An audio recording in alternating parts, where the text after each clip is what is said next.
पूरे देश में इस वक्त फ्रीडम ऑफ एक्सप्रेशन जो है उस पर ख़तरा है। आप यूं कोई भी उलझुल बात बोल लीजिए, आप कह दीजिए हिंदू राष्ट्र है, आप कह दीजिए कॉन्स्टिट्यूशन बदल दो, आप कह दीजिए मुसलमानों को गोली मार दो, कोई फ़र्क नहीं पड़ता, पूरी फ्रीडम है।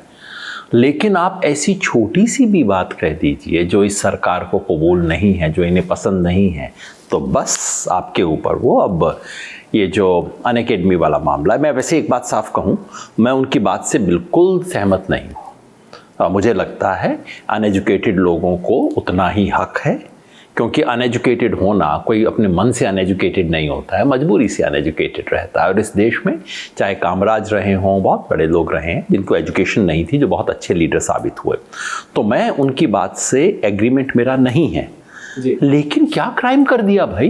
बोला है ना, आप कह दो कि उसकी बात गलत है, आप 10 आर्ग्यूमेंट उसके अगेंस्ट दे दो, मगर उसको नौकरी से निकाल दिया है और प्राइवेट इंस्टीट्यूशन पे दबाव डाल के, ये खतरनाक बात है।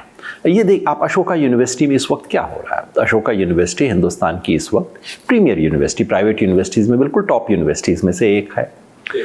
वो सरकार से कोई एक पैसा नहीं लेती, तो कोई फ़र्क नहीं पड़ना चाहिए। अच्छा, और वो पैसा बनाती भी नहीं है। बाकी यूनिवर्सिटी तो पैसा बनाती हैं, इसलिए डर के रहते हैं कि भाई अकाउंट का चेक हो जाएगा हमारा, वो पैसा बनाते भी नहीं है, पूरा फ्रीडम होना चाहिए। वहाँ के एक प्रोफेसर ने एक आर्टिकल लिख दिया, आर्टिकल में उसने पूरा स्टैटिस्टिकल एनालिसिस करके दिखाया कि 2019 इलेक्शन का रिजल्ट जो है कुछ कॉन्स्टिट्यूएंसीज के अंदर अजीब है, कुछ गड़बड़ है, दाल में काला है जैसा हम हिंदी में कहते हैं।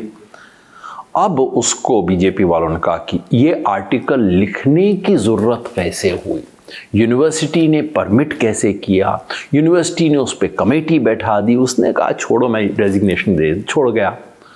ये हालत कैसे है? तो मेरे को, मैं अनअकैडमी की वाले की बात से सहमत नहीं हूँ, मैं अशोका यूनिवर्सिटी के प्रोफेसर की बात से सहमत हूँ, मगर कोई फ़र्क नहीं पड़ता भाई, एग्री करो डिसएग्री करो, सामने वाले को हक तो है अपनी बात कहने का, हक क्यों नहीं हो? इस वक्त जो है गला दबाने की पॉलिटिक्स है कि जो बात हमें पसंद नहीं आए उसका गला दबा दो, ये दिक्कत है, ये मेरे कॉन्स्टिट्यूशन के हिसाब से सही नहीं है। और इस वक्त बीजेपी इतनी डरी हुई है क्योंकि इनको डर आइडियाज़ से है, और अगर आइडियाज़ आते हैं ऐसे जो इनको कबूल नहीं है, इसको आर्ग्यू तो कर नहीं सकते, इसलिए बस गला दबाओ, ये चल रहा है इस वक्त।